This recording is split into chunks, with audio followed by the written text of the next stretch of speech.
Hello students, good morning. अपन discuss कर रहे थे चैप्टर नंबर 5 अरिथमेटिक प्रोग्रेशन समांतर श्रेणी। तो इसके बारे में प्रीवियस वीडियो में मैंने एग्जांपल बताए थे और इसका मेथड बताया था कैसे एपी जो होती है उसको अपन पता मतलब कैसे सॉल्व करते हैं, है ना, कैसे पता लगाते हैं उसको कि ये एपी है या नहीं है। कॉमन डिफरेंस निकालना बताया था, मतलब सार व अंतर। और फर्स्ट टर्म जो होती है उस क्या होती है, मतलब प्रथम पद जो होता है वो बताया था। और बताया है कि आज की जो अपन डिस्कस करेंगे उसमें जो अपना चैप्टर 5 एक्सरसाइज 5.1 है ना, एक्सरसाइज 5.1 अपन आज डिस्कस करेंगे। तो देखो, इसका जो फर्स्ट क्वेश्चन है वो क्या है कि find the first term and common difference following AP. क्या है,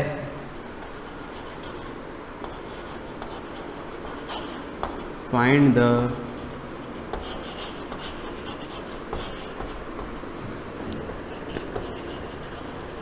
फर्स्ट टर्म एंड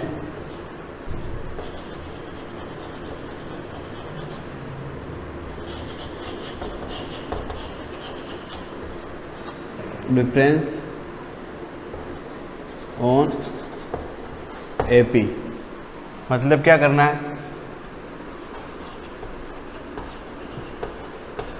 प्रथम पद तथा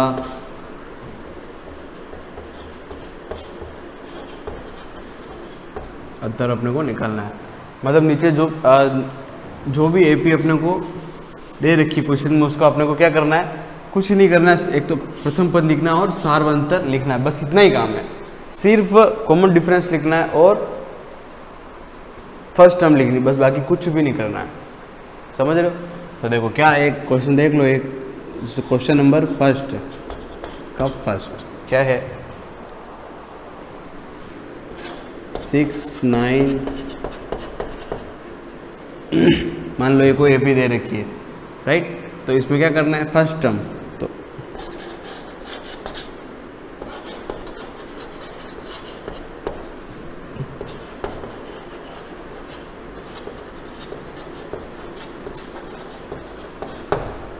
प्रथम पद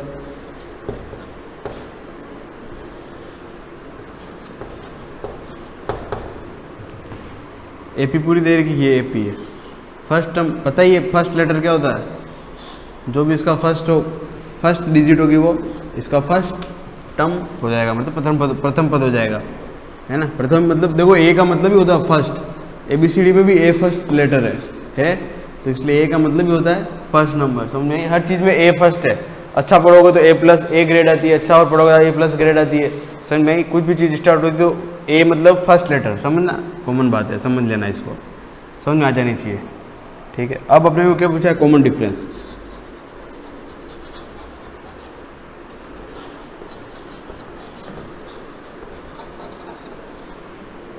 यानी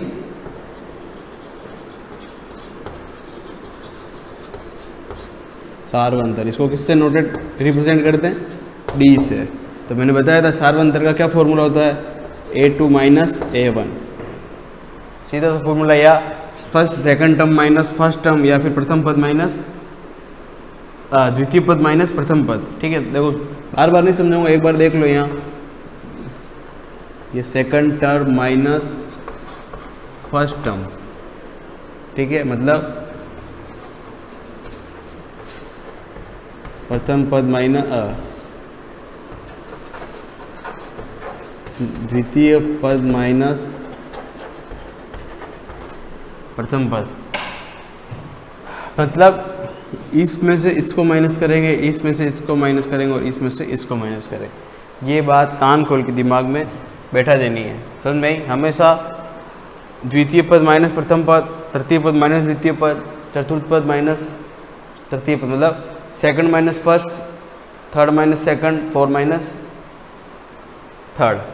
ठीक है, तो A2 अपने पास क्या है, 9, तो 9 - 6 कितना आ जाएगा, 3। The next A3 - A2, A3 कितना है, 12 - 9, 3। Then next A4 minus A3 कितना है 15 माइनस 12। देखो सबका सार कॉमन डिफरेंस देखो दिख रहा है, कुछ सेम है, तो ओवरऑल कॉमन डिफरेंस क्या हो जाएगा 3। समझ में आई बात। तो ऐसे क्वेश्चन दे करने हैं, कुछ नहीं करना है, सिर्फ सबसे पहले ये लिखना है और कॉमन डिफरेंस निकालना है। सबका सेम आएगा तो सेम लिखना है बस कि भाई इनका इस एपी का कॉमन डिफरेंस क्या है 3। समझ में आई बात। तो देखो इसके कितने सवाल है, सारे सवाल हो जाएंगे, सारे इजी है, एक भी टफ नहीं है। ठीक है, सारे सवाल क्या हैं इजी है, इजी हैं, करोगे तो पता चलेगा। देखो एक एग्जांपल इसका मैं और बता देता हूँ, फिर तुमको इसको अटेंड करने हैं सारे।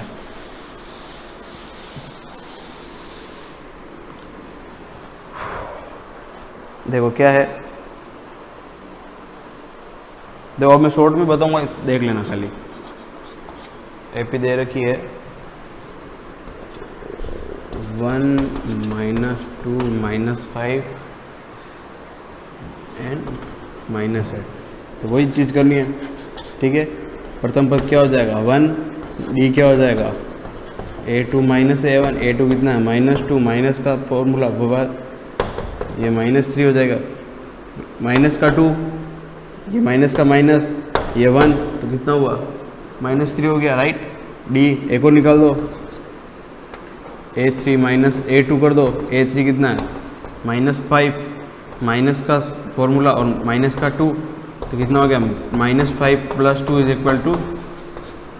देखो सेम आया, तो डी कितना हो गया।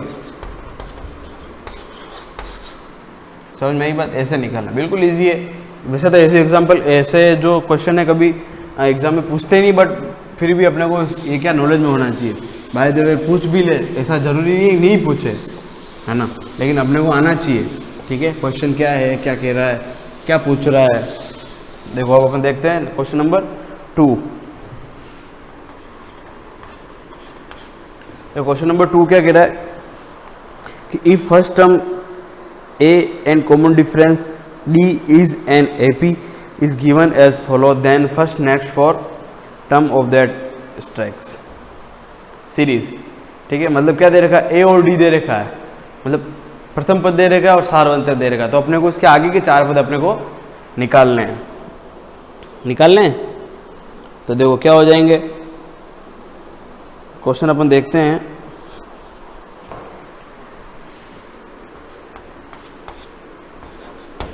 A is equal to -1 and D is equal to 1/2। तो अपने को इसके नेक्स्ट 4 टर्म अपने को फाइंड करनी है। तो नेक्स्ट 4 देखो, फर्स्ट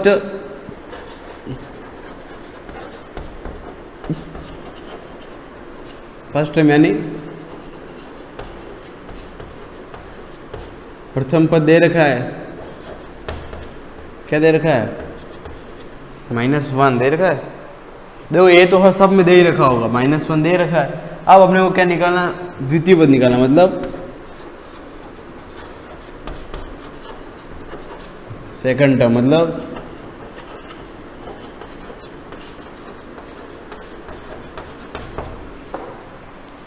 तो देखो सीधा फॉर्मूला है A + D,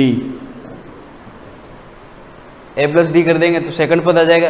अब और निकालना है तो A + 2D कर देंगे, A + 3D कर देंगे, तो वैसे अपने पद आ जाएंगे। तो A + D, A कितना है -1 + D 1/2। यहाँ पे क्या करेंगे, एलसीएम लेंगे, एलसीएम कितना आएगा 2 को 1 से डिवाइडेड, 2 का मल्टीप्लाई 2, -1 में -2 + 1, 2 को 2 से डिवाइड 1 का मल्टीप्लाई 1 में, तो कितना आ जाएगा यहाँ पे 1/2। तो A2 = क्या आया 1/2। नेक्स्ट निकालेंगे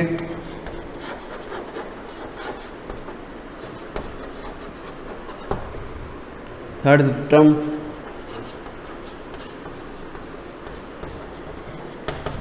तो यहाँ पे क्या कर देंगे A + 2D कर लेंगे।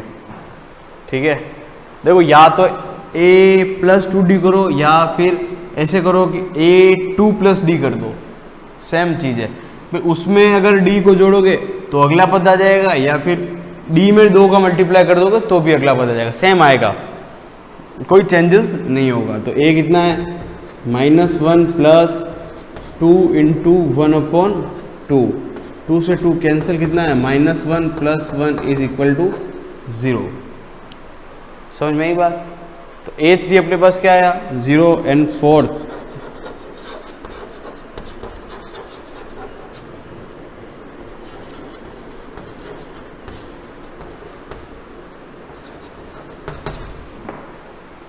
चतुर्थ पद में 4th टर्म में क्या करेंगे a प्लस 3d, a कितना है -1 प्लस 3 इंटू 1/2 हो जाएगा। तो ये कितना हो जाएगा -1 प्लस 6/2,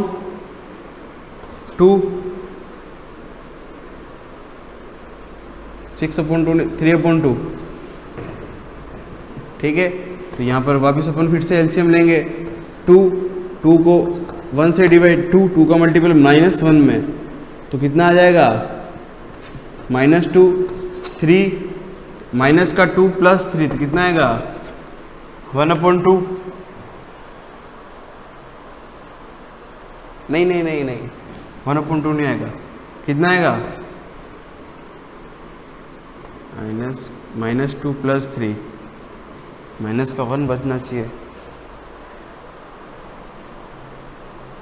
तो देखो, हाँ बराबर है 1/2 सही आएगा, ठीक है। तो देखो अपने पास टोटल देन AP इज क्या हो जाएगी -1 -1/2 0 1/2। समझ में आई बात? देखो बिल्कुल इजी है, समझना है ना, ज़्यादा टफ नहीं है, ज़्यादा लोड लेने वाली भी बात नहीं है, ज़्यादा स्ट्रेस नहीं लेना है कि कैसे करेंगे क्या होगा, सीधा बिल्कुल इजी फंड मेथड बता देता हूँ। मेथड जब A दे रखा है एंड D दे रखा है, ठीक है, तो अगले अपन को 3 और ज्ञात करने, 3 टर्म। तो क्या फॉर्मूला है, फर्स्ट का A प्लस D, दूसरे का A प्लस 2D, तीसरे का A प्लस 3D।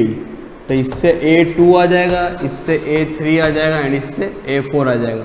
और A तो क्वेश्चन में दे रखा होता है, सीधी सी गणित है ये, ठीक है। देखो ये हिंदी इंग्लिश दोनों का चलता है, इसलिए इतना लंबा लिखना पड़ता है ताकि क्या दोनों चीज़ों को, दोनों मीडियम वालों को समझ में आ जाए। तो इंग्लिश में लिखते हो तो हिंदी वाले प्रॉब्लम क्रिएट करते हैं, और हिंदी में लिखते हो तो इंग्लिश वाले प्रॉब्लम क्रिएट करते हैं। इसलिए फॉर्मूला वही है ना, A को हिंदी में भी यही बोलते हैं और इंग्लिश में भी यही बोलते हैं। ज़्यादा वो स्ट्रेस नहीं लेना है अपने को, अपने सिर्फ ये फॉर्मूले याद रखने हैं, सीधी सी बात है। समझ में आ रही बात? तो बिल्कुल ईजी है। इस बेस पे सेकंड नंबर क्वेश्चन में 7 क्वेश्चन है, तो वो क्वेश्चन अपने को सारे अटेंड करने हैं, ठीक है। अब देखो आ जाता है एक क्वेश्चन और देख लो, 3rd number.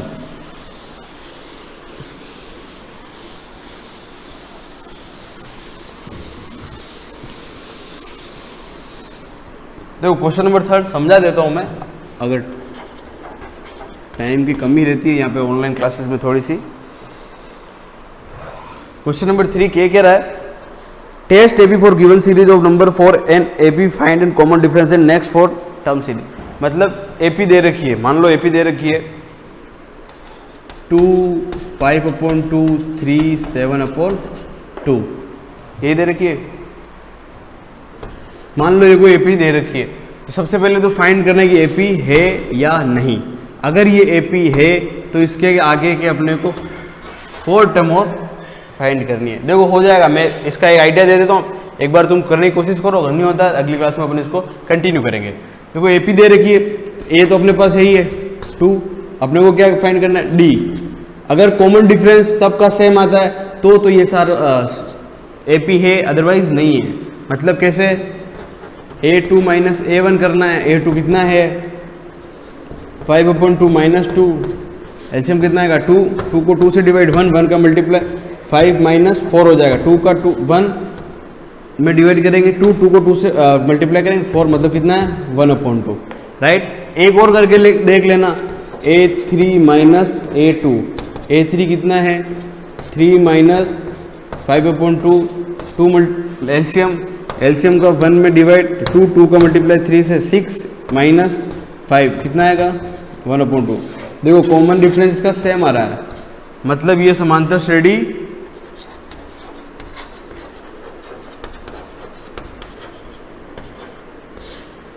Yes this is AP, मतलब हाँ यह एपी है। तो एपी है तो इसके आगे के अपने को 4 टर्म और फाइंड करनी है। तो देखो कहाँ तक अपने पास है, A4 तक तो अपने पास है, राइट। अपने को क्या ज्ञात करना है, A5 ज्ञात करना है। तो क्या करेंगे, A5 plus equal to A4 plus D कर देंगे। तो A4 प्लस डी जो भी है, A4 कितना है 7/2 प्लस डी कितना है 1/2, तो कितना हो जाएगा 8/2 इज इक्वल टू 4।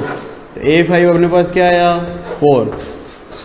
देखो अभी समय की हम इसलिए फास्ट समझा रहा होते कि अगली क्लास में अगर नहीं समझ में आता है तो फिर से कंटिन्यू करूंगा। एक बार मैं क्लू दे रहा हूँ है ना, फिर इसी के थ्रू A6 निकल जाएगा। क्या होगा, A5 प्लस डी करना है, A7 निकलना है तो A6 प्लस डी करना है, और A8 निकलना है तो A7 प्लस डी करना है। देखो इसमें कुछ नहीं है, सब में जोड़ बाकी जोड़ना बाकी करना है, तो इतना तो तुम कर ही सकते हो। थोड़ा सा माइंड का यूज़ करना है, माइंड को दूसरी जगह डाइवर्ट नहीं करके यहाँ पर उसको लगाना है।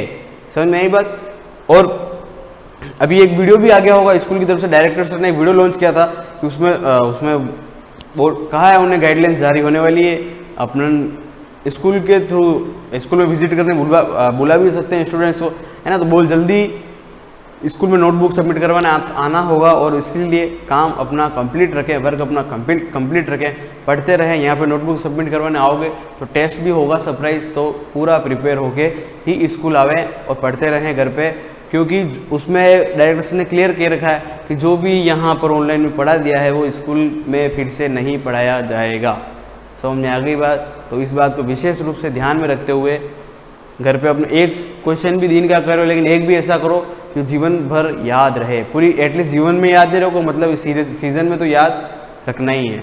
समझ में आ गई बात। तो ये एक बार मैंने थोड़ा क्लू दे दिया है, अगर थर्ड क्वेश्चन होता है तो करना है, नहीं तो नेक्स्ट क्लास में अपन इसको कंटिन्यू करेंगे। थैंक यू, धन्यवाद।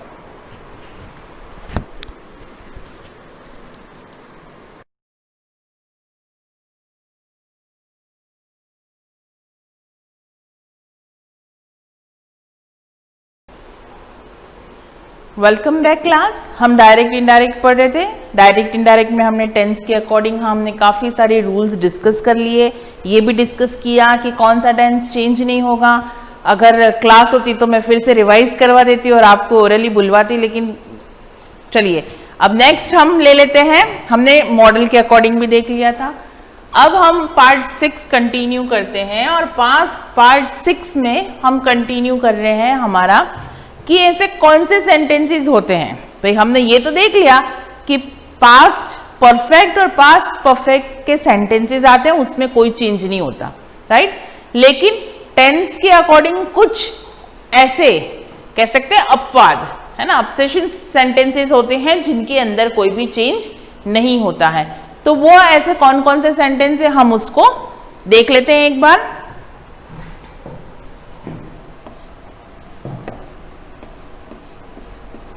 No change according tense।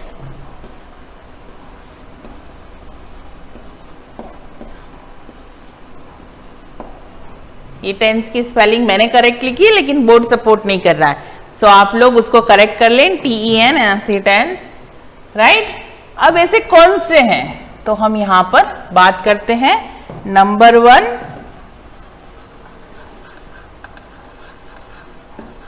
Universal truth की, यूनिवर्सल ट्रुथ। सेकंड है हमारा habitual action,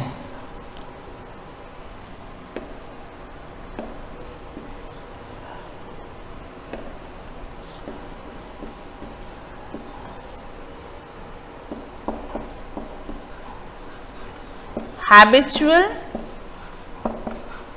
action।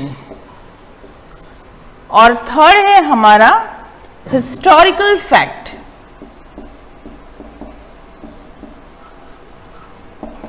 Historical fact. अब ये 3 ऐसे सेंटेंसेस होते हैं जिनमें हम टेंस के अकॉर्डिंग चेंज नहीं कर सकते। सबसे पहला है हमारा यूनिवर्सल ट्रुथ। यूनिवर्सल ट्रुथ यानी वो ट्रुथ, शाश्वत सत्य, जो हम कह सकते हैं ऐसा ट्रुथ जिसको हम दुनिया में बदल नहीं सकते हैं, जो यूनिवर्सल है। कि जैसे हम कहें कि सन जो है वो ईस्ट से राइज होता है और वेस्ट में सेट होता है, मून नाइट में निकलता है, स्टार्स ट्विंकल करते हैं, अर्थ जो है वो सन के अराउंड मूव करता है। तो ये सारे यूनिवर्सल ट्रूथ है, इनमें हम हमारे अकॉर्डिंग कोई भी चेंज नहीं कर सकते। हम इसका एग्जांपल्स देख लेते हैं ताकि आपको जल्दी से ये चीज क्लियर हो जाए।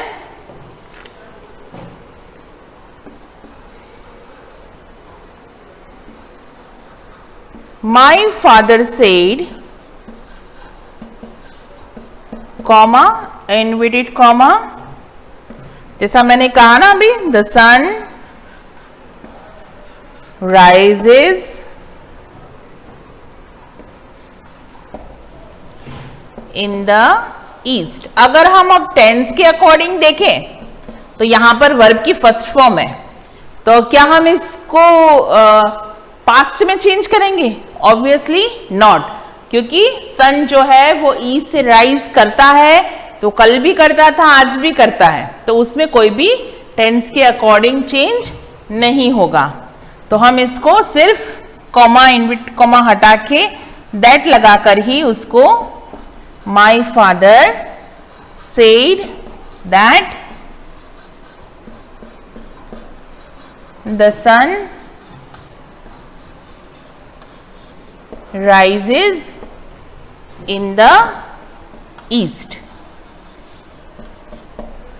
ठीक है, अब हम सेकंड देख लेते हैं, हैबिचुअल एक्शन। हैबिचुअल एक्शंस हम कह सकते हैं जो आदतन होती है। आदतन इन सेंस हम जैसे ही सुबह उठते हैं तो हम ब्रश करते हैं, we brush our teeths. Then dog barks at strangers. जो डॉग्स होते हैं उनकी हैबिट होती है कि वो स्ट्रेंजर्स को देख के बार्क करते हैं। कैट जो है उसको जहां भी दूध दिखता है, मिल्क दिखता है, वो वहां पे पी जाती है, ये उसका हैबिचुअल एक्शन है। तो कुछ ऐसे पर्टिकुलर हैबिचुअल एक्शंस होते हैं, वहां पर भी किसी तरह का कोई चेंज नहीं होता है। हम इसको एग्जाम्पल के थ्रू देख लेते हैं।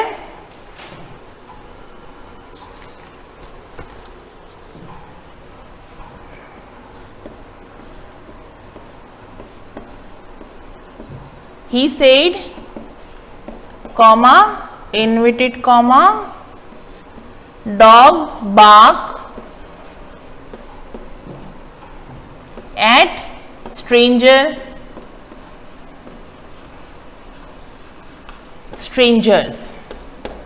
डॉग्स जो हैं वो स्ट्रेंजर्स को देखकर भौंकते हैं। बार्क मतलब भौंकना, तो इसमें भी ये उनका हैबिचुअल है, तो इसमें भी हम कुछ भी चेंज नहीं करेंगे।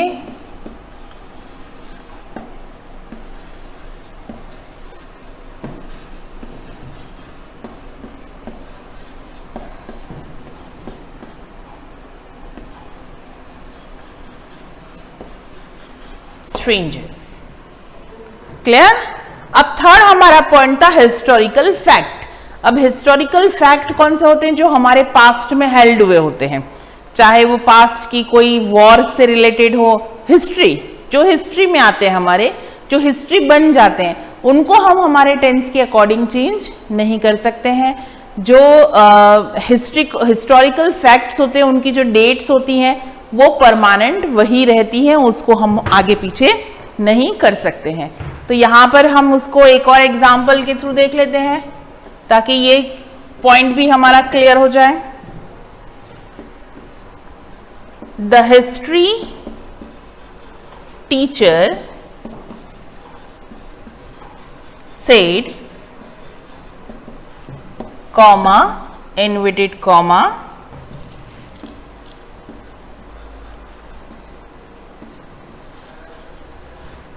समुद्रगुप्त is called the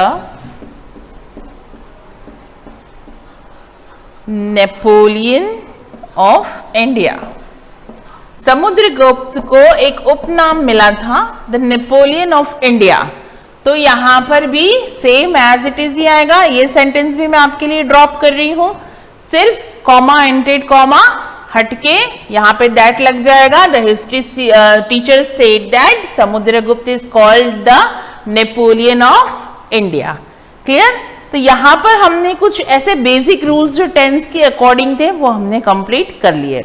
अब नेक्स्ट जो हमारा टॉपिक रहेगा नेक्स्ट वीडियो का वो रहेगा प्रोनाउंस के अकॉर्डिंग चेंज। अब आपको यहाँ पर कॉन्सेप्ट धीरे धीरे, यहाँ पे टेंस तक हमने पढ़ लिया, अब टेंस के अकॉर्डिंग हम प्रोनाउंस में जाके कैसे चेंज करेंगे ये हम एक एक पॉइंट को काफी डिस्क्राइबली समझेंगे और यहां से आपको बहुत अटेंटिवली क्लास को अटेंड करना है। तो यहां तक आपका क्लियर हो गया है? Thank you.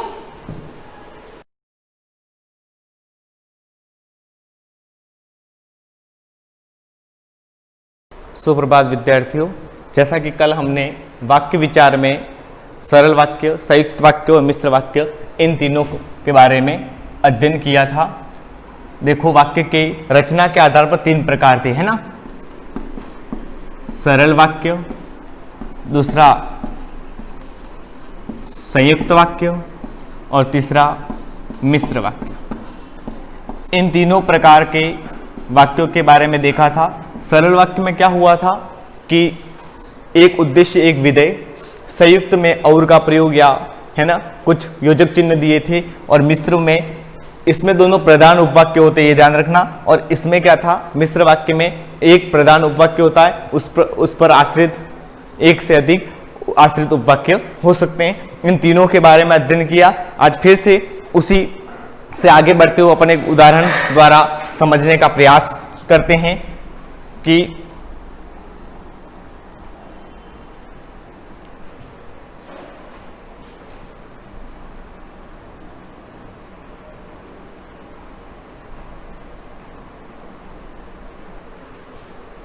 देखें, पहला हमारा उदाहरण है मिश्र वाक्य में से ही शुरू करते हैं। मोहन कल विद्यालय नहीं गया क्योंकि वह बीमार था।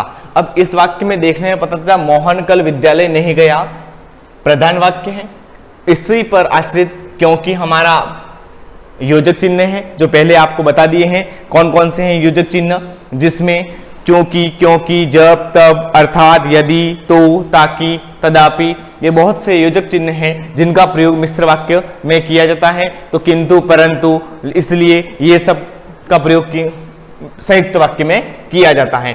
तो वह मोहन कल विद्यालय नहीं गया क्योंकि वह बीमार था, इसमें मोहन कल विद्यालय नहीं गया प्रधान वाक्य है क्योंकि योजक चिन्ह से जुड़ा हुआ है, और उस पर आश्रित उपवाक्य कौन सा है, वह बीमार था। अब वह बीमार था तो मूल वाक्य जब नहीं आएगा तो हमें पूरे अर्थ का स्पष्टीकरण नहीं हो पाएगा, इसलिए वह बीमार था क्यों, इसलिए वह विद्यालय नहीं गया। ठीक है। अब प्रधान उपवाक्य क्या होता है, आश्रित उपवाक्य क्या होता है, इसके बारे में अपन देखें। प्रधान उपवाक्य, जो वाक्य मुख्य उद्देश्य मुख्य विधेय से बना हो, ऐसा वाक्य होता है प्रधान उपवाक्य। वह होता है जिसमें मुख्य उद्देश्य और मुख्य क्रिया होती है ना, मुख्य उद्देश्य और मुख्य विधेय होता है।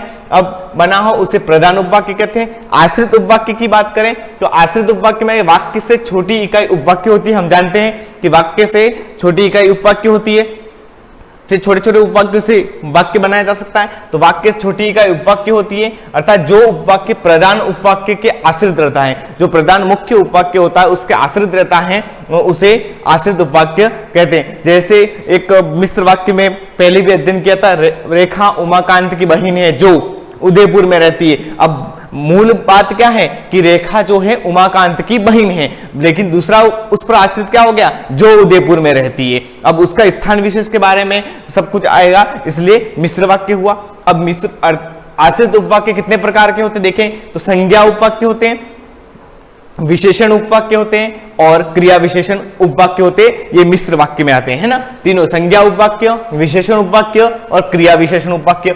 संज्ञा उपवाक्य की बात करते हैं तो ऐसे उपवाक्य जो वाक्य में संज्ञा की तरह काम करें, अर्थात संज्ञा का काम करते हैं, किसी कर्ता, कर्म और पूरक का काम देते हैं, कर्ता का काम देते हैं, पूरक का और कर्म का काम देते हैं, संज्ञा उपवाक्य कहते हैं। इस वाक्य में सीधा समझने हैं कि इनके उपवाक्यों के मध्य में योजक चिन्ह के रूप में की का प्रयोग होता है।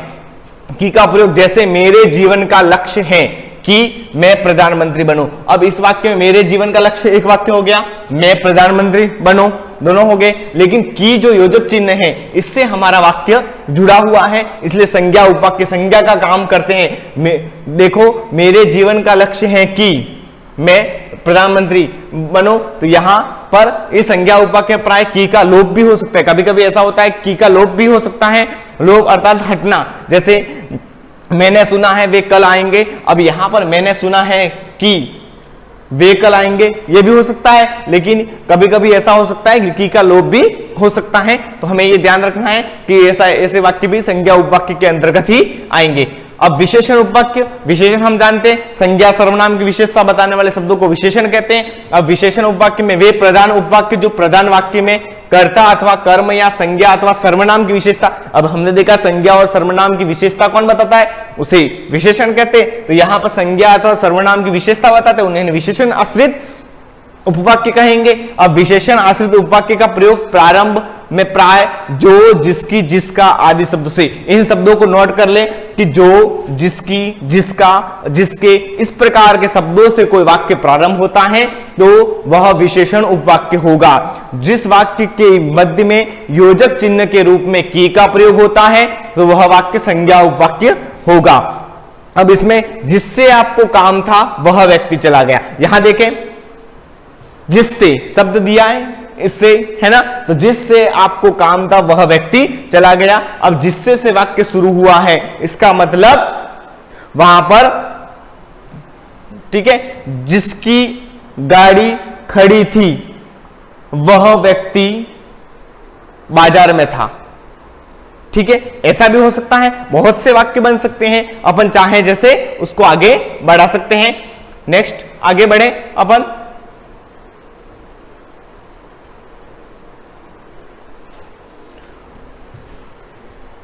क्रिया विशेषण उपवाक्य। तीसरे नंबर का जो है हमारा क्रिया विशेषण उपवाक्य, जो प्रधान उपवाक्य की क्रिया की विशेषता बताते हैं वे क्रिया विशेषण उपवाक्य कहलाते हैं। ये क्रिया के घटित होने का स्थान, दिशा, कारण, परिणाम, रीति या ढंग आदि की सूचना देते हैं। यदि दिन भर खेलोगे तो कब पढ़ोगे, यहां पर दिन भर शब्द है, यदि आदि से शुरू हो रहा है, लेकिन दिशा, परिणाम, यदि दिन भर, तो दिन भर समय का, स्थान का, दिशा का इनका ज्ञान कराते हैं। यदि दिन भर खेलोगे तो कब पढ़ोगे, तो इस प्रकार का वाक्य आता है, वहां क्रिया विशेषण उपवाक्य होगा। क्रिया विशेषण उपवाक्य क्योंकि, जो, यदि, तो, अगर, यद्यपि, इसलिए, भी, इतना आदि अव्यय पदों द्वारा अन्य वाक्यों से मिलाते हैं या अन्य वाक्यों से मिलते हैं। जब इन वाक्यों से मिलते हैं, देखो यदि दिन भर खेलोगे तो, हमारा आ गया यदि दिन भर खेलोगे तो, यदि और दो दिन भर खेलोगे और कब पढ़ोगे, इन दोनों को यदि और तो से जोड़ा गया है, इसलिए यह क्रिया विशेषण उपवाक्य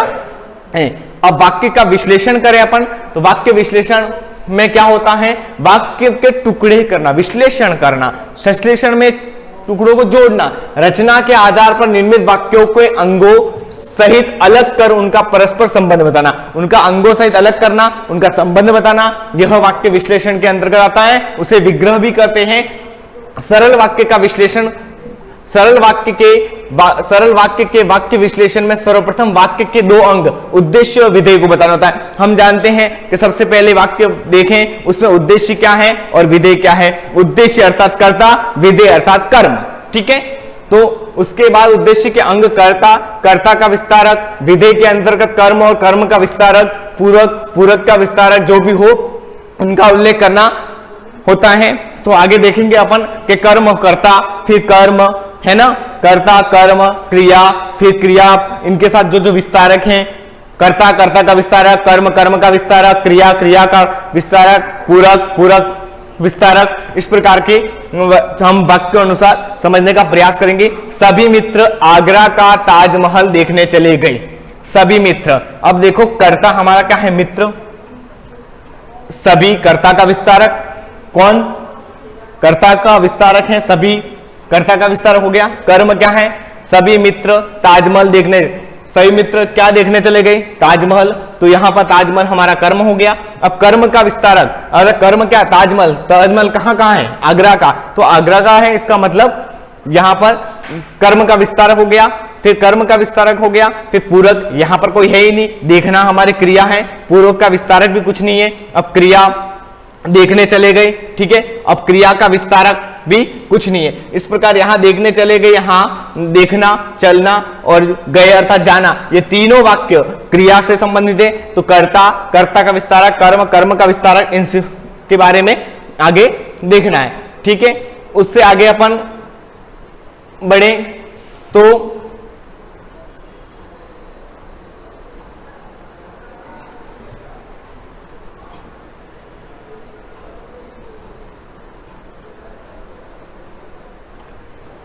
संयुक्त वाक्य का विश्लेषण। संयुक्त वाक्य के विश्लेषण में समानाधिकरण, उपवाक्यों या साधारण वाक्यों के साथ उल्लेख, जोड़ने वाले योजक शब्दों का उल्लेख होता है। अनुष्क ने पुस्तक पढ़ी और सो गया, यहां उपवाक्य, एक मिनट, क्रिया, क्रिया का विश्लेषण, वाक्य विश्लेषण, ठीक है। तो संयुक्त वाक्य का विश्लेषण, संयुक्त वाक्य के विश्लेषण समानाधिकरण, उपवाक्यों या साधारण वाक्यों के उल्लेख के साथ उन्हें जोड़ने वाले योजकों का उल्लेख किया या करना होता है। अनुष्क ने पुस्तक पढ़ी और सो गया, या अनुष्क ने पुस्तक पढ़ी उपवाक्य, प्रधान उपवाक्य है, ठीक है, और सो गया समानाधिकरण उपवाक्य, योजक और से जुड़ा हुआ है। कर्ता अनुष्क है और यहां कर्ता वह जो कि लुप्त है। अनुष्क ने पुस्तक पढ़ी और सो गया, और वह सो गया, और वह वहां पर लुप्त है। कर्ता का विस्तार कुछ नहीं है, क्रिया पढ़ी है और यहाँ सोना क्रिया है, कर्म पुस्तक है और कर्म का विस्तार और विधेय कुछ भी नहीं है। अब मिश्र वाक्य का विश्लेषण करें तो मिश्र वाक्य के विश्लेषण में उसके प्रधान तथा आश्रित एवं उसके प्रकार का उल्लेख किया जाता है। मेरे जीवन का लक्ष्य है मैं राष्ट्रपति बनूं, इस प्रकार मेरे जीवन का लक्ष्य है प्रधान उपवाक्य है, ठीक है। मैं राष्ट्रपति बनूं आश्रित संज्ञा उपवाक्य, क्योंकि मेरे जीवन का लक्ष्य है कि, यहां जुड़ा हुआ है कि अर्थात संज्ञा उपवाक्य, ठीक है। प्रधान उपवाक्य, क्रिया का कर्म, ठीक है, कार्य, ठीक है। इस प्रकार की का प्रयोग है योजक चिन्ह में। जीवन का मैं, कर्ता का विस्तारक मेरे और यहां बनो, और क्रिया है कर्म, लक्ष्य, पूरक कुछ भी नहीं है, पूरक का विस्तारक भी कुछ भी नहीं है, और कर्म क्या है राष्ट्रपति बनो। तो यहाँ दोनों वाक्य मेरे जीवन का लक्ष्य है मैं राष्ट्रपति बनो, इस प्रकार यहाँ राष्ट्रपति जो है हमारा कर्म हो गया, और इसमें जो कर्म नहीं दिया गया है ना, लक्ष्य, यहाँ मेरे जीवन का क्या है लक्ष्य है, तो लक्ष्य कर्म है, यहाँ राष्ट्रपति कर्म है। इस प्रकार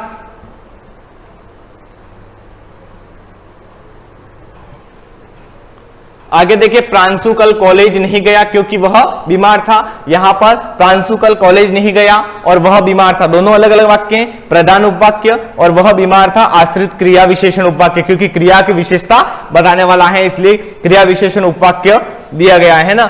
यहां पर योजक चिन्ह कुछ भी नहीं है, प्रधान उपवाक्य का वह कॉलेज नहीं गया, जिसमें कार्य भी कुछ नहीं है, ठीक है। अब यहां क्योंकि योजक चिन्ह है, कर्ता प्रांशु, यहां पर वह आ जाएगा जो कि लुप्त है उसे, कर्ता का विस्तार कुछ भी नहीं आएगा, क्रिया नहीं गया, कर्म, पूरक, पूरक का विस्तारक कल कॉलेज, और पूरक क्या हो गया बुखार। तो इस प्रकार इन वाक्यों का कर्म, कर्ता, कर्ता के अनुसार इस प्रकार हमें इन तीनों का अध्ययन देखना है कि क्रिया, कर्म, कर्म का विस्तारक, इस प्रकार वाक्यों के तीनों प्रकारों के बारे में है ना। वाक्य संश्लेषण क्रिया में सरल वाक्य, संयुक्त वाक्य, मिश्र वाक्य, इन तीनों के कर्ता, कर्ता का विस्तारक, कर्म, कर्म का विस्तारक और पूरक, और इन सब का ध्यान हमें रखते हुए किसी वाक्य को सरल करना है, क्योंकि आगे की कक्षाओं में यही दिया होता है कि वाक्य दिया होता है उसमें उनका विश्लेषण कीजिए, या पूछा जाता है कि इसमें कर्ता का विस्तारक क्या होगा, जैसे सभी मित्र जो वाक्य दिया था है ना, उस प्रकार में हमें देखना है, जिसके आधार पर हम वाक्य संश्लेषण तक हो गया है। अब हम वाक्य विश्लेषण हो गया है। वाक्य संश्लेषण क्या होता है, वाक्य संश्लेषण में क्या किया जाता है, वाक्य के आवश्यक तत्व क्या है और वाक्य के पदक्रम क्या है, इसके बारे में हम अध्ययन करेंगे। ओके, धन्यवाद।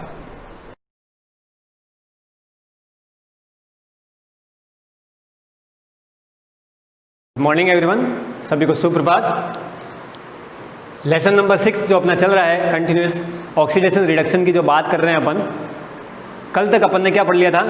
ऑक्सीडेशन रिडक्शन के आधार पर या oxidation reduction on the basis of electron या इलेक्ट्रॉन के आदान प्रदान के आधार पर अपन ऑक्सीडेशन रिडक्शन की बात कर रहे थे।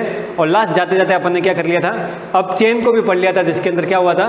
जो इलेक्ट्रॉन को क्या करते हैं? ग्रहण करते हैं, है ना। लास्ट वाली बात क्या करी थी अपन ने कि जो इलेक्ट्रॉन को त्यागता है वो ऑक्सीकरण कहलाता है और जो इलेक्ट्रॉन को ग्रहण करता है वो अपचयन कहलाता है। और इसी इलेक्ट्रॉन आदान प्रदान के आधार पे जब अपन आगे बढ़ेंगे तो आगे बढ़ने पर क्या होगा कि जितने भी अपन ने एग्जाम्पल्स पढ़े, जितने भी उदाहरण पढ़े, उसमें क्या पढ़ा था अपन ने? कोई ले रहा है तो कोई दे रहा है। जैसे ऑक्सीजन किसी ने जोड़ा, किसी ने निकाला, किसी ने हाइड्रोजन जोड़ा, किसी ने हाइड्रोजन निकाला, किसी ने धनात्मक या विद्युत ऋणी तत्वों को जोड़ा, किसी ने विद्युत ऋणी तत्वों को निकाला, किसी ने विद्युत धनी तत्वों को जोड़ा, किसी ने विद्युत धनी तत्वों को निकाला, किसी ने इलेक्ट्रॉन को जोड़ा, किसी ने इलेक्ट्रॉन को निकाला। इन सारी अभिक्रियाओं में क्या हो रहा है? कोई पदार्थ तत्व एक इलेक्ट्रॉन या कोई पदार्थ या तत्व किसी को त्याग रहा है तो कोई दूसरा ले रहा है। ये सारी बातें इसमें सार के रूप में उभर के सामने आती है। तो इन सब अभिक्रियाओं के आधार पर अपन अब एक बात करने जा रहे हैं रेडॉक्स रिएक्शन की। रेडॉक्स अभिक्रिया, इसके बाद रेडॉक्स रिएक्शन। रेडॉक्स रिएक्शन की बात करने जा रहे हैं, ठीक है। तो रेडॉक्स रिएक्शन क्या है कि जितनी भी अभी अभिक्रिया पड़ी उसमें अपन ने एक चीज सीखी कि किसी भी अभिक्रिया में जब एक पदार्थ इलेक्ट्रॉन को त्यागता है, दूसरा पदार्थ इलेक्ट्रॉन को ग्रहण करता है। ये हमेशा क्या होती है? साथ साथ चलने वाली अभिक्रिया। ऑक्सीडेशन रिडक्शन या ऑक्सीकरण अपचयन हमेशा साथ साथ चलने वाली अभिक्रियाएं होती हैं ना, इसलिए क्या कहलाती हैं? अर्ध अभिक्रियाएं। इन अभिक्रियाओं में क्या होगा? एक पदार्थ ऑक्सीकृत होगा, ठीक है, एक पदार्थ ऑक्सीडाइज्ड होगा तो दूसरा क्या होगा? रिड्यूस्ड होगा। एक पदार्थ ऑक्सीकृत होगा तो दूसरा अपचयित होगा, ठीक है। और ये ऑक्सीकरण अपचयन हमेशा साथ साथ में चलती रहेगी, इसीलिए इसको क्या बोलते हैं? रेडॉक्स या अपचय अभिक्रिया। तो मैं लिख देता हूं यहां पे, क्या लिखूं? उपरोक्त। उपरोक्त मतलब जितनी भी अभी तक अपन ने पढ़ी ऑन द बेसिस वाली 5-7 उपरोक्त अभिक्रिया से पता चलता है कि अभिक्रिया में कोई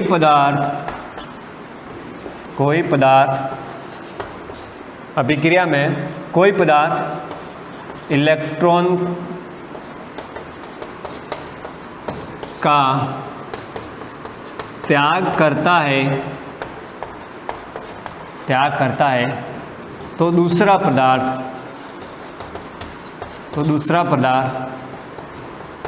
उसे ग्रहण करता है, ठीक है। ये अर्ध अभिक्रियाएं कहलाती हैं। अर्ध अभिक्रियाएं कहलाती हैं, ठीक है। ये अर्ध अभिक्रियाएं कहलाती हैं। ये हमेशा टॉपिक वाइज लिख लेना है ना, जैसे इसको 1 नंबर दे दिया, ये 2 नंबर हो गया, या स्टार करते रहो आगे। ये हमेशा साथ साथ चलती हैं, साथ साथ चलती हैं। नेक्स्ट कुछ सार बिंदु लिख रहा हूँ ना, लास्ट में इसका बेस लिख रहा हूँ। जितनी भी अभिक्रिया पढ़ ली उसका मॉरल क्या है? ये हमेशा साथ साथ चलती हैं। इन अभिक्रियाओं में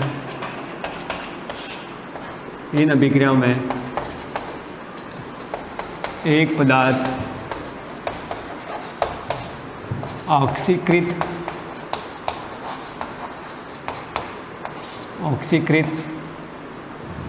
होगा तो दूसरा अपचयित ठीक है, क्या लिखा है, इन अभिक्रियाओं में एक पदार्थ ऑक्सीकृत होगा तो दूसरा अपचयित होगा ना, ठीक है। इन दिस रिएक्शन ऑफ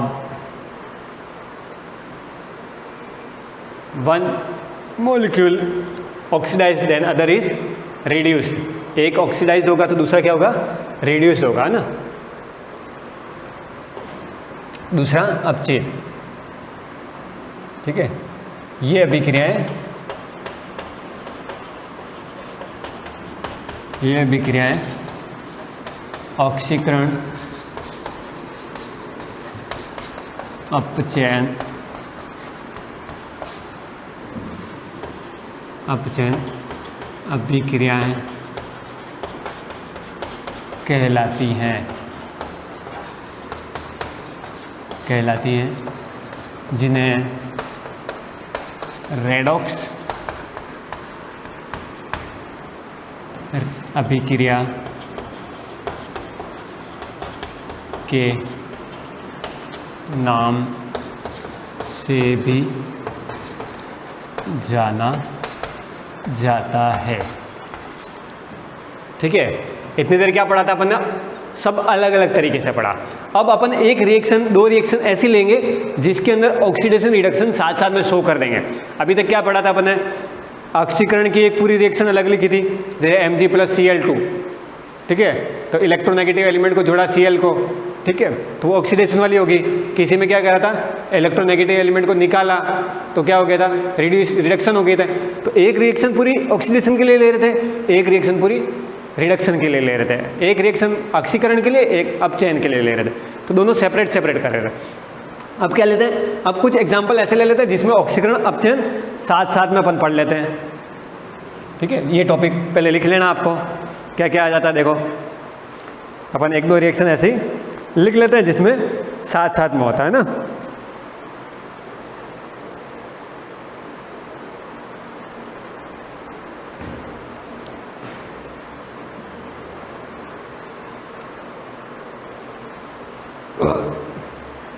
देखो ये क्या है, ये अर्ध अभिक्रिया है, मतलब ये हाफ रिएक्शन है, ये हमेशा साथ साथ, दे ऑलवेज परफॉर्म टूगेदर, ये हमेशा साथ साथ में परफॉर्म करेगी, साथ साथ में चलेगी, ठीक है।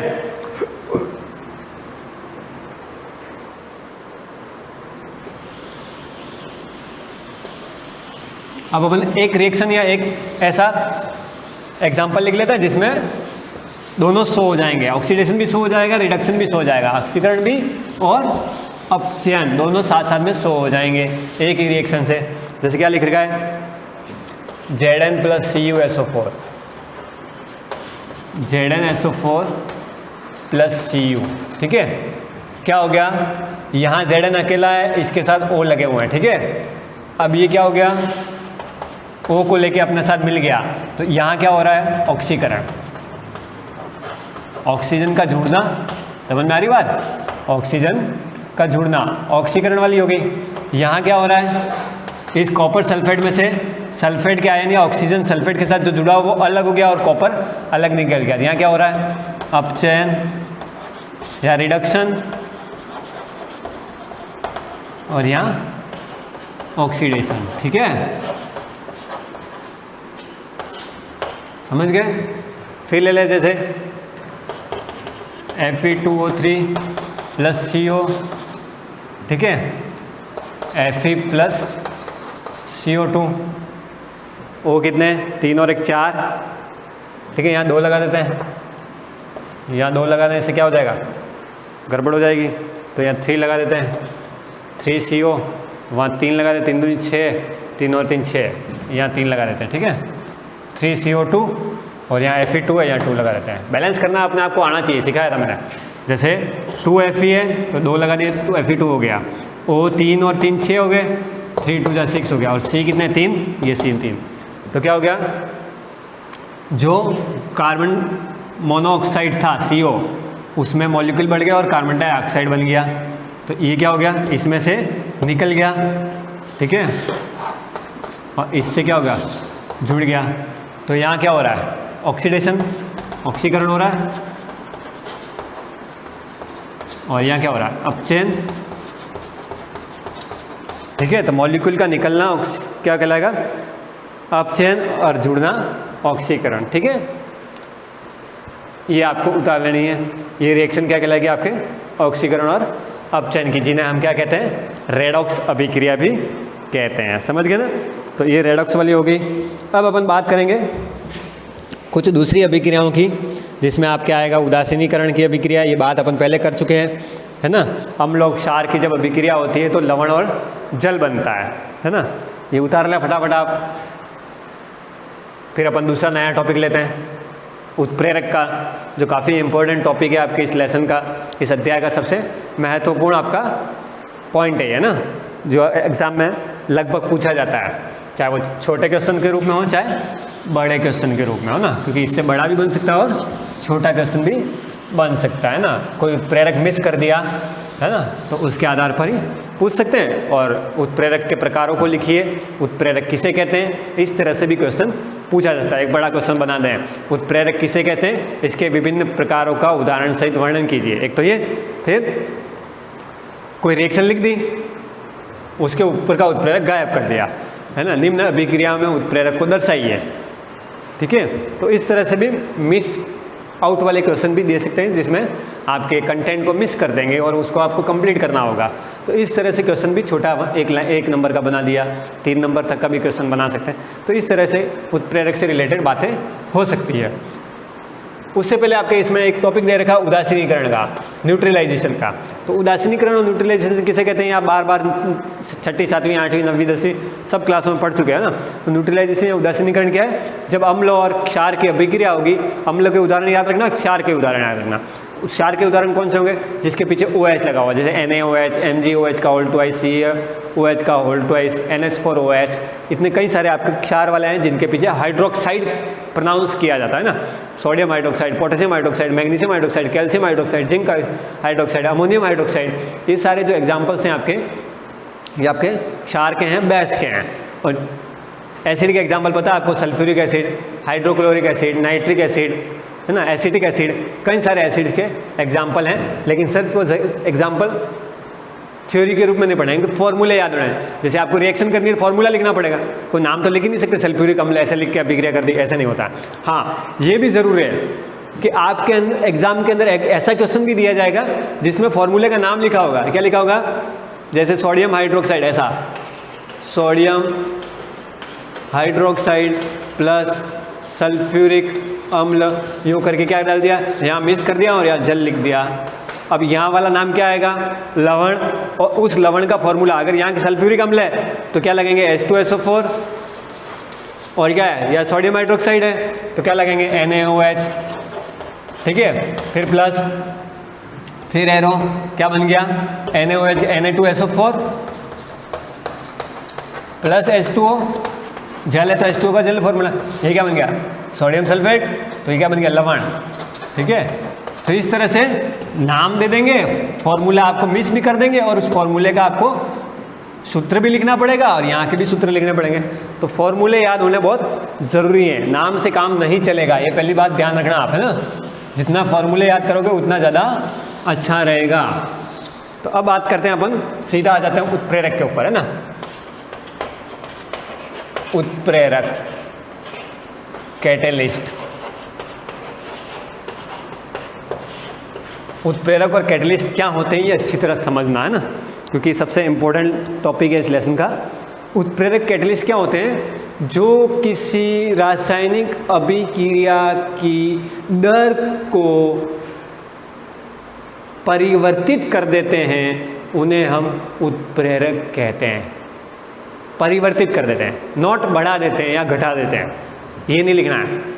परिवर्तित कर देते हैं, उसकी दर जो होती है, इसकी स्पीड जो होती है, उसके बनने का तरीका जो होता है, उस बढ़ने के तरीके को यानी स्पीड को वो चेंज कर देते हैं, मतलब बढ़ा देते हैं या घटा देते हैं। तो परिवर्तित वर्ड लिखना है ना। ये चीज़ें ध्यान रखनी है आपको, परिवर्तित कर देते हैं ना। फिर क्या हो गया? कैटलिस्ट क्या हो गया? जैसे उत्प्रेरक का मैं हिंदी में बोल दिया कि वे पदार्थ जो किसी रासायनिक अभिक्रिया की दर को बढ़ा या घटा देते हैं या परिवर्तित कर देते हैं, ऐसे पदार्थों को हम उत्प्रेरक कहते हैं। ठीक है, तो इंग्लिश में क्या हो गया, कैटलिस्ट किस हो गए, the element which is alter the rate of reaction but unchanged, जो खुद में रिमेन अनचेंज्ड, जो अपने आप में कोई चेंज नहीं करते लेकिन रासायनिक अभिक्रिया को, केमिकल रिएक्शन को बढ़ाया घटा दे, alter the rate of reaction but remain unchanged, वो खुद ही अनचेंज रहते हैं, वो खुद नहीं बदलते लेकिन अभिक्रिया की दर को बदल देते हैं। ऐसी चीज़ों को क्या कहेंगे हम, उत्प्रेरक कहेंगे। अब ये अलग अलग प्रकार के हैं क्रिया के आधार पर, ठीक है, तो अलग अलग प्रकार के उत्प्रेरक हैं अवस्था के आधार पर, क्रिया के आधार पर, तो इनके प्रकार को अपन पढ़ेंगे एक एक करके। तो जब भी अपनी क्लास चलेगी, नेक्स्ट क्लास अपन देखेंगे कि जो भी अपनी एग्जाम्पल वाली होगी उत्प्रेरक को लेके, जब भी अपनी क्लास आएगी आगे तो उसमें अपन भौतिक अवस्था, क्रिया, इन सब के आधार पर उत्प्रेरकों का अच्छी तरह से वर्णन करेंगे। तब तक के लिए good bye.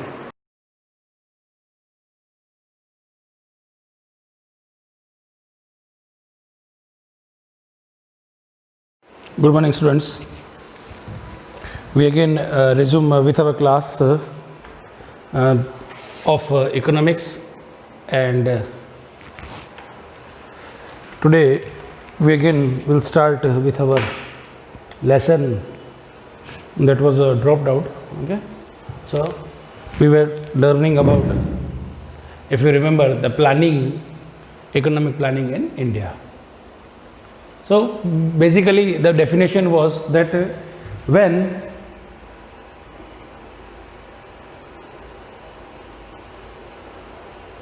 now here you can see when the technique of planning is used for development of economy, क्या यूज़ होता है, एक टेक्निक यूज़ होती है कि हम उस तरीके से करेंगे of economy or to achieve desired economic aims, then it is called economic planning. Now we move on कि सबसे पहले स्टार्ट कहाँ से हुआ। When India become independent, it got independence. At that time, on the world map, Russia, or we better know as Soviet Rus or Soviet Sangh, Soviet Union, it was one of the very close friends, or it had very friendly relationship with India. तो India उसको बार बार जो उसकी जो policies थी उसको follow up करता था।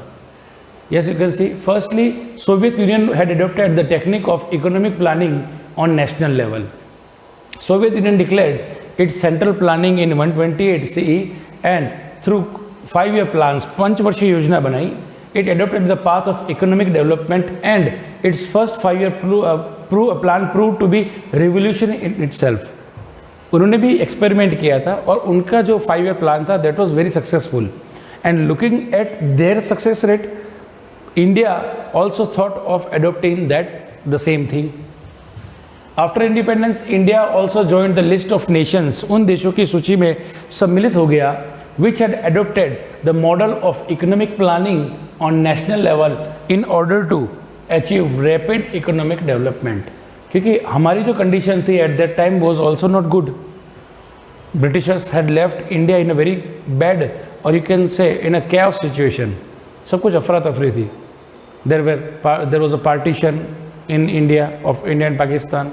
Again, princely states were creating problems.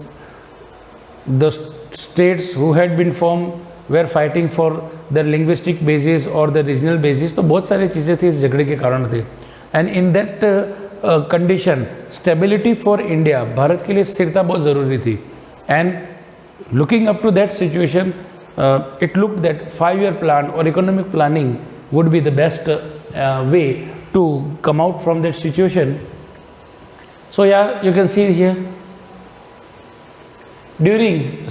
thought of economic planning influenced the Indian scholars and intelligentsia greatly. जितने भी बुद्धिमान वर्ग थे, बुद्धिमान वर्ग था, बुद्धिजीवी वर्ग था, उन लोगों ने सोचा कि यार इसको अपनाना ही पड़ेगा, क्योंकि अब प्लानिंग नहीं करेंगे तो हमको ये भी नहीं पता चलेगा कितने बड़े देश में हमको प्लान करना कैसे है या विकास कैसे करना है. So at that time it was the idea of the scholars, सारे विद्वान जो थे. During the decade of 1930 and 40, various Indian scholars presented several suggestions for planning and extended their support to adopt the path of development through this. देखिए यहाँ पर एक चीज़ और बता दूँ मैं आपको. In 1930s and 40s, ये वो कंडीशन आ गई थी जहाँ पे हम अब Indian freedom strugglers had started to believe that it would be any time that they will gain freedom. अब उनको पता लग गया था कि अब समय आ गया, हम कभी भी आज़ादी मिल जाएगी। तो basically they had started planning for this. अभी भी रूल तो ब्रिटिशर्स का ही था, और इसीलिए in the history of Indian economy planning the first effort of kind was made by sir M Visvesvaraya in 1934। और उनकी कौन सी बुक थी? The name of the book was planned economy of India.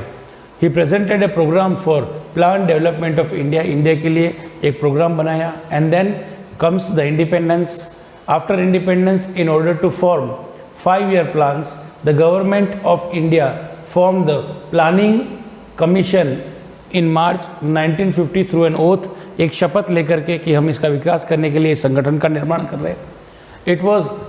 its main function was to evaluate the resources of the nation। सबसे पहले तो ये काम करना था कि evaluation करना था कि now at present condition after partition अब इंडिया के पास कौन कौन से resources है, which are the resources we are looking for, and then again to increase them, उन resources को कैसे develop करना है, बढ़ाना है, and to form plans for sensible and balanced use of these resources। और ऐसा प्लान करना था कि हम sensibly कैसे इन resources का use करें, and that too with balanced policy कि आगे भी बना रहे।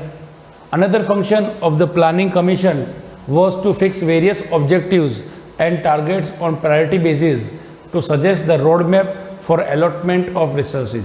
roadmap का मतलब एक कच्चा नक्शा तैयार करना था कि कौन इन resources को, हमको कौन से objectives को gain करने के लिए, achieve करने के लिए, या कौन से targets को पूरा करने के लिए use करना है।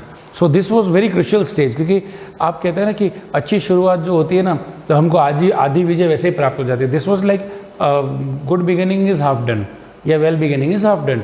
तो उनको पहले ही प्लान को इतना स्ट्रांगली इम्प्लीमेंट करना था और इफेक्टिवली इम्प्लीमेंट करना था। So now planning commission was a statutory and advisory institution, एक वैध और एक जो सलाह देने वाली संस्था थी। इन अगस्त 1952 the government of India form national development council through an oath. वापस एक और संगठन बनाया गया। उसका ऑब्जेक्टिव क्या था? The main objective behind its formation was to include the states and union territories in India in the formation and implementation of plan. अब आपको ये भी बता दूं कि ये सब चल रहा है when the process of economic planning is going on, at the same time another process of formation of states. राज्य भी उस समय बन रहे थे, some on the regional basis, some on linguistic, some on the origin basis. तो इस तरीके से और कुछ को मिला करके बनाया गया। So it was the time of evolution of new India also. नए भारत का भी उत्थान हो रहा था। नए वहाँ पे आप देख रहे हैं कि नए राज्य बन रहे थे, केंद्र शासित प्रदेश बन रहे थे, और अभी तक स्टेबिलिटी नहीं आई थी। तो बहुत ही क्रुशियल या महत्वपूर्ण समय था ये चीज़ इनका। Then comes next approve evaluated the plans. यहाँ पे आगे आ जाता है। यहाँ पे देखिए, अब हम आगे बढ़ते हैं। The main objective behind its formation was to include the states and union territories of India in formation.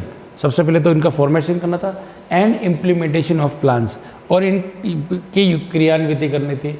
And सबसे मेन अब आगे थे to decentralise the process of planning.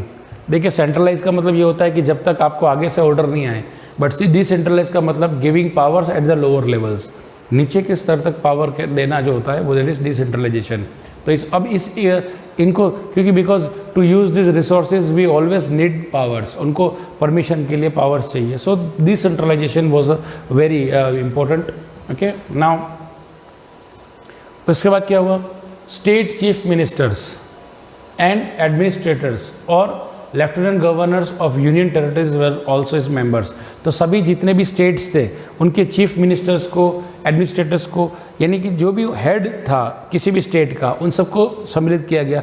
Because the planning, because the idea, because after this planning was के सब states का बराबर development हो। And then this also is a statutory and advisory institution. जैसे कि आप जानते हैं, the planning commission functions under the comprehensive supervision of national development council. तो पूरी जो राष्ट्रीय विकास परिषद जो है उससे ये प्रेरित होकर के चलती है। और इस तरीके से हम देखते हैं कि कैसे किन हालात में या वो कौन सी कंडीशंस थी, which were the conditions at that time, कि जब इसको बनाया गया। अब मैं आपको थोड़ा सा इसको एक अभी जो पढ़ा उसको मैं आपको एक डायग्राम के से भी एक तरीके से बता देता हूँ, क्योंकि आपको समझना इजी हो जाएगा। ठीक है, सो लेट्स स्टार्ट। आपको समझने के लिए पहले ये समझना पड़ेगा कि सबसे पहले हम लोगों ने एक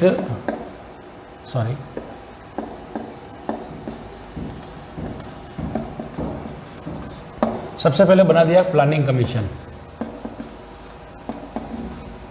ओके, इन प्लानिंग कमीशंस के अंदर because they wanted to decentralise, देखिए एक वर्ड आया था, डिसेंट्रलाइज का मतलब होता है विकेंद्रीकरण। तो उन्होंने क्या किया, जितने भी स्टेट्स थे, ये सब स्टेट्स हैं,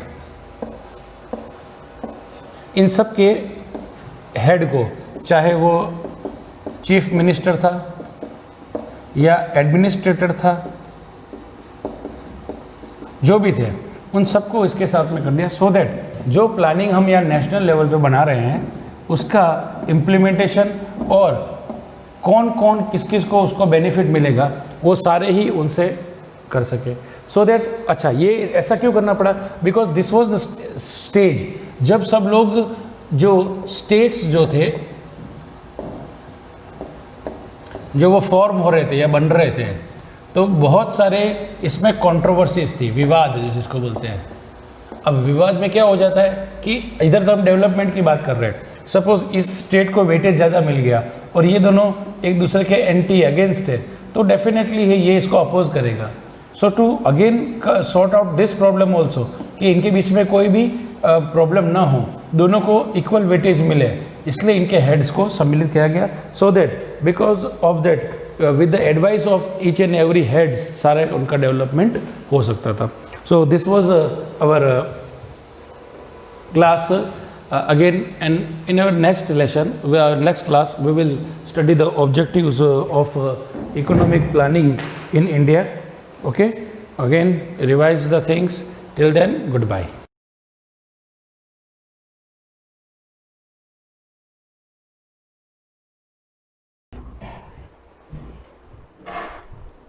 दामोदर घाटी परियोजना, ये स्वतंत्र भारत की पहली महत्वपूर्ण योजना है। दूसरी तही है भांगड़ा नागल, दोनों एक साथ शुरू हुई 1948 में। ये नदी पश्चिमी, मतलब दामोदर घाटी परियोजना दामोदर नदी पर बनी हुई है। ये नदी पश्चिमी बंगाल का शोक कहा जाता है, कारण कि ये प्रतिवर्ष वर्षा ऋतु में ये नदी अपना रास्ता बदल देती है और बारिश का पानी इतना होता है कि रास्ते में आने वाली सारी चीज़ों का ये नदी में बहाकर ले जाती है। तो अंडरलाइन ये कर देना है कि ये पश्चिमी बंगाल और झारखंड की संयुक्त परियोजना है, दामोदर नदी पर बनी हुई है। इसे बंगाल का शोक भी कहा जाता है। 1948 में यह परियोजना शुरू की गई थी, भारत की प्रथम महत्वपूर्ण परियोजना है। यह बंगाल में मार्ग परिवर्तन और बाढ़ के लिए कुख्यात है। ये नदी झारखंड के छोटा नागपुर, अंडरलाइन करेंगे, छोटा नागपुर पठार के पूर्व की ओर बिहार और झारखंड में 290 किलोमीटर तथा पश्चिमी बंगाल में 240 किलोमीटर बहकर ये नदी समुद्र में मिल जाती है। इसकी सहायक नदियों में बाराकर, बोकारो और कोनार 3 नदियां हैं। इसकी सहायक नदियां कौन कौन सी है? बाराकर, बोकारो और कोनार। इस नदी के द्वारा 18,000 वर्ग किलोमीटर क्षेत्र बाढ़ व अपरदन से प्रभावित होता है। ये नदी परियोजना अमेरिका के टेनेसी परियोजना है। उसके प्रारूप पर दामोदर घाटी निगम की स्थापना की गई। ठीक है, इसका उद्देश्य पश्चिमी बंगाल, झारखंड में नदी घाटी का आर्थिक विकास कर स्थानीय निवासियों के जीवन का स्तर सुधार करना है।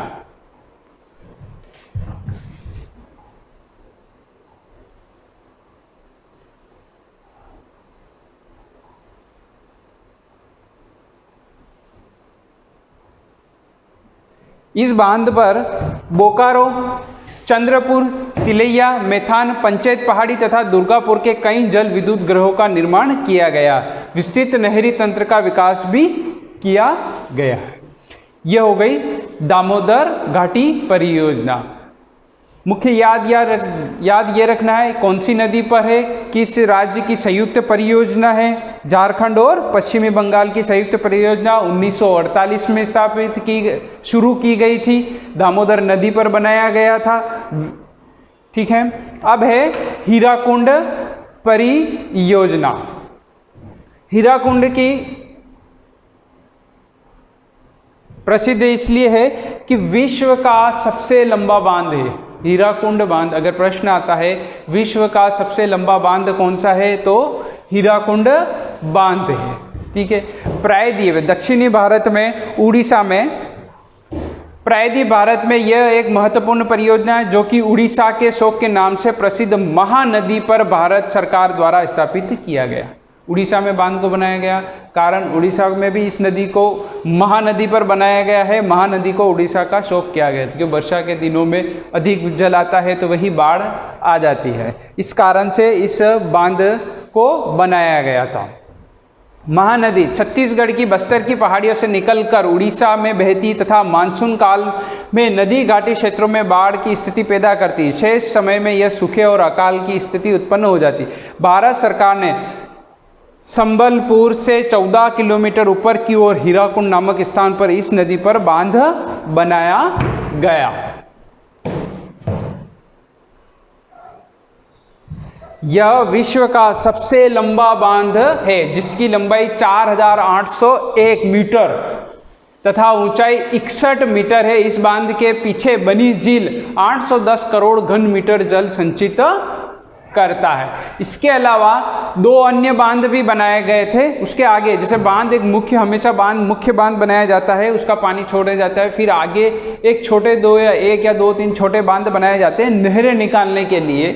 तो तिकरापाड़ा तथा नराज में 2 अन्य बांध बनाए गए। इस योजना के 2 चरणों में पूरा किया गया। प्रथम चरण में उड़ीसा के संबलपुर जिले में हीराकुंड बांध बनाकर इसके दाहिनी ओर बोरगढ़ नहर तथा बाईं ओर सेसन और संबलपुर नहर प्रणाली विकास की गई थी। तो याद ये रखना हीराकुंड बांध की नहरें का नाम अगर पूछ ले तो नहरें हैं बोरगढ़ तथा सेसन और संबलपुर नहर। और दूसरे चरण में, पहले चरण में नहरों का निर्माण और बांध बनाया गया था, दूसरे चरण में इसमें विद्युत गृहों का स्थापित किया गया था। अब है राजस्थान की बहुउद्देशीय परियोजनाएं जो हम अगली क्लास में पढ़ेंगे।